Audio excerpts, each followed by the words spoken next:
Les Francas étaient réunis à Toulouse pour faire le point sur l'éducation. La vente des médicaments génériques en baisse en Haute-Garonne et une exposition exceptionnelle sur le caravagisme au musée des Augustins.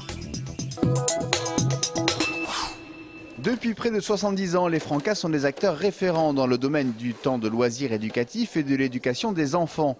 L'association accueille ainsi plus d'1 million d'entre eux chaque année, notamment dans les Claës.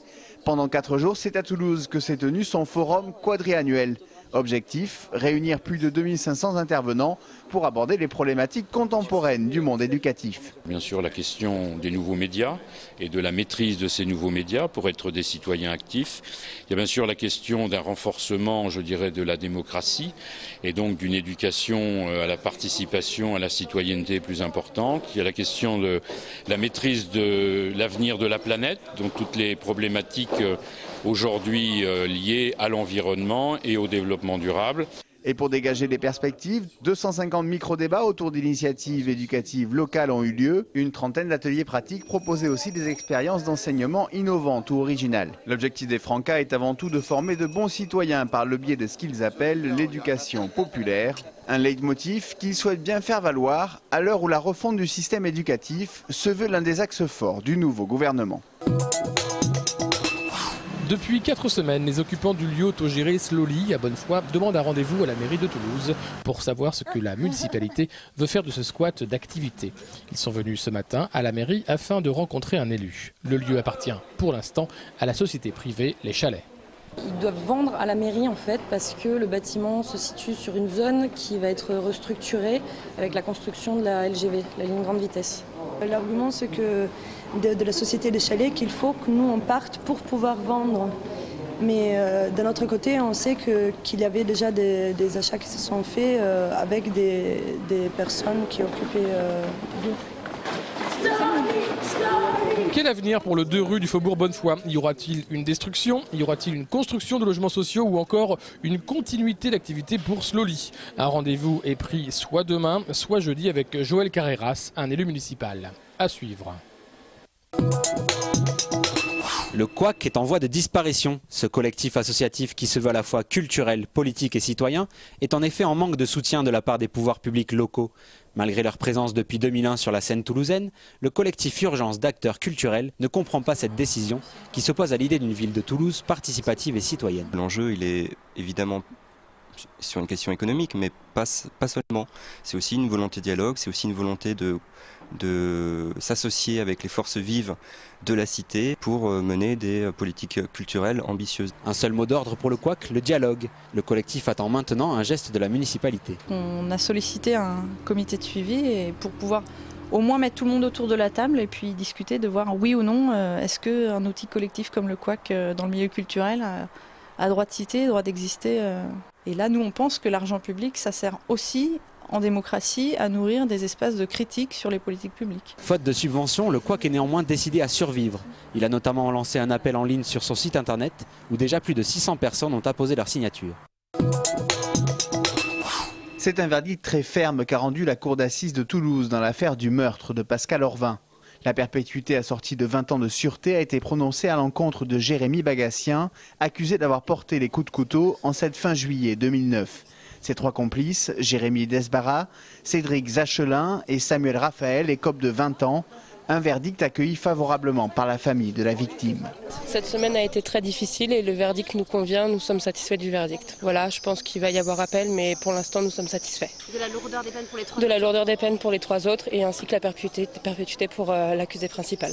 Voilà. Qu'est-ce que vous ressentez ? De la peine. Un appel que la défense pourrait motiver par la sévérité des peines prononcées à l'encontre des 3 complices du meurtrier. Une famille a été détruite, je suis très conscient de cela, je n'oublie pas la famille Orvin. Nous trouvons, les avocats de la défense, que pour les 3 autres, que la peine de 20 ans est extrêmement lourde, donc nous nous réservons aujourd'hui le droit de faire appel. Des dommages et intérêts ont également été prononcés au bénéfice des victimes des 3 braquages qui avaient précédé le cambriolage de la maison de Pascal Orvin. Tous perpétués en l'espace de 38 minutes en cette nuit du 18 juillet 2009. L'achat de médicaments génériques en baisse en Haute-Garonne avec un taux de 85% en 2008. Il n'est plus qu'à 68,7% en avril 2012. Alors pourquoi cela? Suite à peut-être à l'affaire Mediator et puis je dirais tout ce qu'on peut lire et entendre sur Internet ou dans la presse sur des informations qui ne sont pas du tout fondées. Donc aujourd'hui, il faut expliquer aux gens que les effets secondaires, s'il y en a, ce n'est pas du fait du générique ou du principe, c'est parce que tout médicament peut avoir un effet secondaire. Pourtant, en 2011, 600 millions de boîtes de génériques se sont vendues à un prix 40% moins cher que celle d'origine. En bref, 1,4 milliard d'économies l'année dernière. Mais malgré tout, la France est seulement classée 17e mondiale. Les génériques en France ont commencé tardivement par rapport à d'autres pays, comme les pays anglo-saxons en particulier, et ce retard, je pourrais dire aujourd'hui, nous coûte cher. Pourtant, depuis 2007, si on accepte le médicament générique, il n'y a pas d'avance de frais. Si par contre le médicament de marque est demandé, le pharmacien est obligé de réclamer le paiement du médicament. Au final, acheter des génériques devrait être automatique. Pour promouvoir la mixité handicapés et valides, l'association Mixa a organisé samedi un concours de pétanque Courdillon.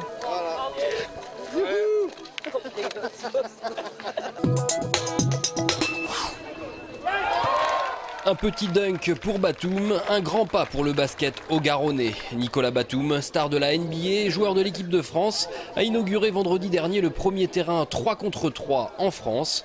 Un concept inspiré des playgrounds américains. Et cette première, c'était à Brax, petite commune de 2500 habitants située à 20 minutes de Toulouse. Ce terrain est le résultat du projet initié par l'association Dessine-moi un terrain. Un projet, une fierté. Non seulement c'est le tout premier, mais c'est surtout le tout premier qui est labellisé Fédération Française de Basket. Vous avez ici donc le sigle de 3x3, qui est le sigle qui est unique. Voilà, c'est la première fois qu'il est apposé sur un terrain de basket 3x3. Voilà, c'est le tout premier de France. C'est une belle initiative quand même. C'est vrai que là, le 3x3 est une dérive du basket, on va dire, du 5-5, mais c'est un peu comme le rugby à 15, le rugby à 13 en fait. C'est un sport qui est en train d'émerger et voilà, même l'association qui est en train de construire plein de terrains de basket, une quinzaine dans la région déjà. C'est une belle initiative et c'est important pour la parrainer. Le géant de Portland a ensuite rejoint ses coéquipiers de l'équipe de France, notamment Tony Parker du côté du Palais des Sports André Brouard. Les Bleus ont joué et dominé la Côte d'Ivoire 74-41. Le public toulousain n'a pas nié son intérêt pour l'événement. Ambiance extraordinaire dans ce Palais des Sports. Cette rencontre à Toulouse est pleine de promesses pour la bande à Nicolas Batum à quelques semaines des Jeux Olympiques. C'est une des expos les plus importantes de l'histoire récente du musée des Augustins qui est proposée jusqu'au 14 octobre. Intitulée Corps et Ombre, elle propose une sélection de peintures de maîtres qui ont puisé leur inspiration dans le style créé par Caravage au XVIe siècle. Un style extrêmement novateur caractérisé par le jeu de lumière et d'ombre qui se dégage des toiles. Au départ, il y a une révolution dans l'histoire de la peinture. Caravage peint à Rome, dans les milieux populaires. Il crée des tableaux très différents de ce qu'on a vu, avec une intensité d'éclairage, une intensité de sentiment. Et quand il meurt, il y a besoin de faire appel à des jeunes peintres qui peignent de la même façon. Donc tous ces peintres venus de toute l'Europe vont imposer ce qu'on appelle le style caravagesque. Ce style caravagesque influencera peintres flamands et hollandais comme Anthorst ou Rembrandt. C'est la partie que met en lumière le musée des Augustins en association avec le musée Fabre de Montpellier qui présente lui des œuvres de peintres italiens, français ou espagnols. En tout, ce sont près de 140 chefs-d'œuvre du monde entier qui sont réunis. Et pour une immersion totale, les Augustins ont même prévu quelques costumes d'époque. Car s'il n'est pas donné à tout le monde d'être le Caravage du XXIe siècle, rien n'interdit par contre de se prendre pour un de ces modèles.